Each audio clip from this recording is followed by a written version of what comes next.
I made some mistakes before I started following your content, and like an idiot, I started 3 businesses. So I have 3 businesses. I'm exiting It's like having 3 one. wives. What? Yeah, It's impossible.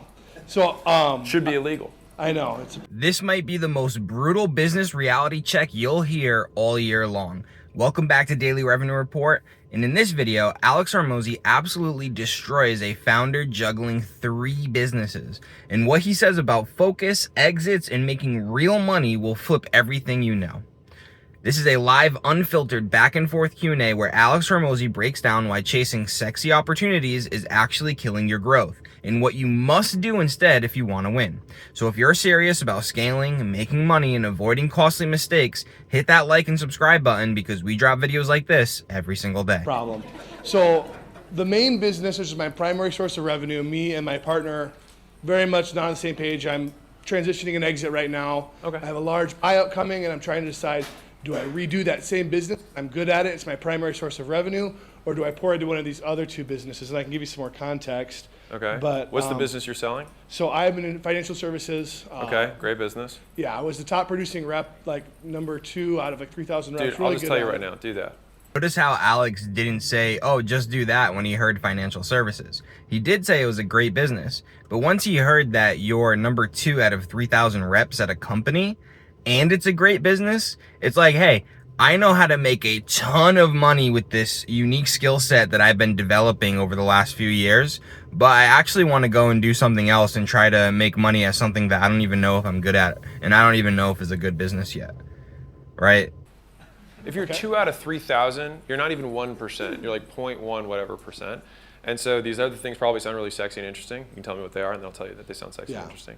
Well, so I guess my problem was like I've got a non-compete, non-solicit, I have to relocate.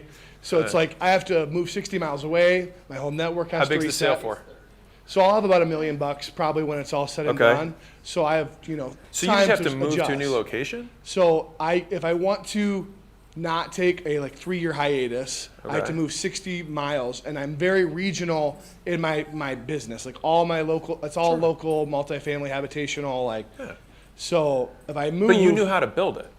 Yeah, but it was a 6-year process to start all over again. I guess is where my brain goes. Is like. But don't you think you could do it faster the second time? Non-competes can be very stressful, but they're not as strict as one might think, right? There's a lot of loopholes with non-competes.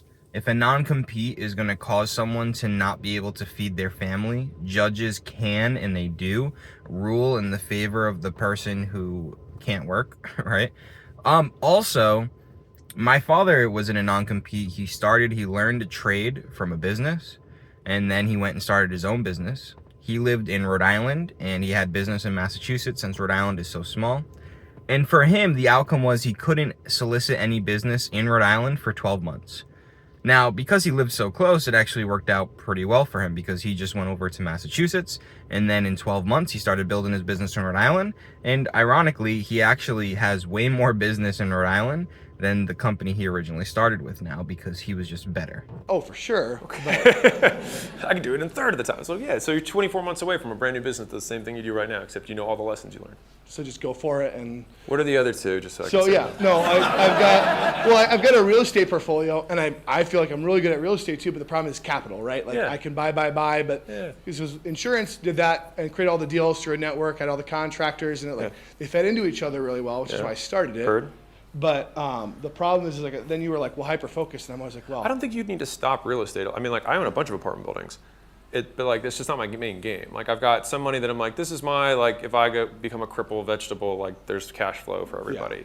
Yeah. But what's my main game, right? And so I want to make sure that you're not trying to make your side hustle your main hustle. Okay. Because the returns on real estate are not as good as the returns in business, period. Real estate can be a side hustle.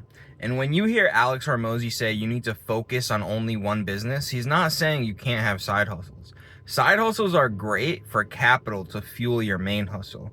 The problem is you don't want competing main hustles because then your focus is spread out too thin. But here's the other issue. Real estate can be a full-time gig if you're doing hotels, storage units, fix and flip single family homes. If you just buy stuff that's already rehabbed, right? And stuff like apartment buildings where you're literally just setting it and forgetting it. That's a passive side hustle. Now, obviously not completely passive, but it's a side hustle. It's not a full-time gig. So you can keep a real estate portfolio and still have your main business. There's no issue with that. Private equity owners are by far much wealthier on average than real estate. Real estate makes more millionaires. Private equity makes more billionaires. Yeah. So low risk, high likelihood. Business, once you gain the skills, is always where all the upside is. All right, what's the third one? So, well, the third one, I did the same thing again where I was like, I started a junk removal company to feed more leads into the real estate. Because I was like, and it does. So but then it's like, how far can I move horizontally before I'm losing that vertical integration? Because it's like, hey, it does provide leads and flips that feed into the real estate and finds deals. So it's like, and you find old ladies and they've got money, so you do the financial services. Yes, it works I know, great. We're just well, and part of my question, I think, is how lateral can I get inside that vertical before I'm losing focus?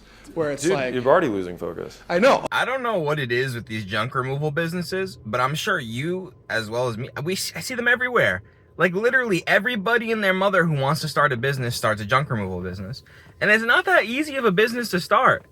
First, you gotta be a strong dude. I mean, sure, ladies, you can do it, but you gotta be a really strong lady.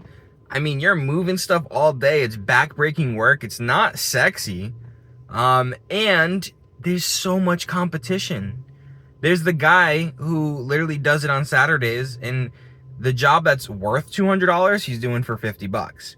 I mean, personally, I don't see it as a good business, but I could be completely wrong. I don't know. I mean, I'm sure there are tons of people who do make really good money with it, but it's a really hard business and definitely not a first business to start. Now, it's not this guy's first business, but it's just ironic that he said he did a junk removal business. Let's see what Alex has to say about the integration. So do I just sell it and dump it? I mean, what do you do? So I will give you the unpopular advice that I would give myself, which is like, do you believe you can win? Yeah. Then fuck it. Do the thing. Do the main thing. Forget the other stuff. Basically, on some level, doing these side hustles is almost like a hedge against your own risk. But you incur more risk because it decreases the likelihood the one sure thing actually is the sure thing. And so if I gunned to your head, I was like, you have to make money, what would you do? I'd sell insurance. Of course. Then do the thing that you would do when you need to make money, and you will make money way more. Okay. Appreciate it. I'm only saying that because I have done this. Yeah. I had a dental agency, I had a chiropractor agency, I had a gym. If I went out of business tomorrow, like I had some $100,000 bill, what would I do? I'd launch a fucking gym. For sure, in my sleep, I know that's what I would do because I can do it in my sleep. So then Layla had this brilliant idea. She's like, why don't we just do that thing that we're really good at over and over again and just not do the stuff that we suck at? And I was like, I don't know if that's gonna work. I was like, what if these other ones take off? That's right. So, Thanks.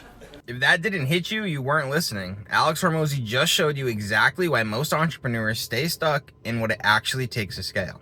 If you want more real breakdowns, real numbers, and no BS business advice straight from Alex Hormozi and others, make sure you hit like and subscribe because we're dropping videos like this every single day.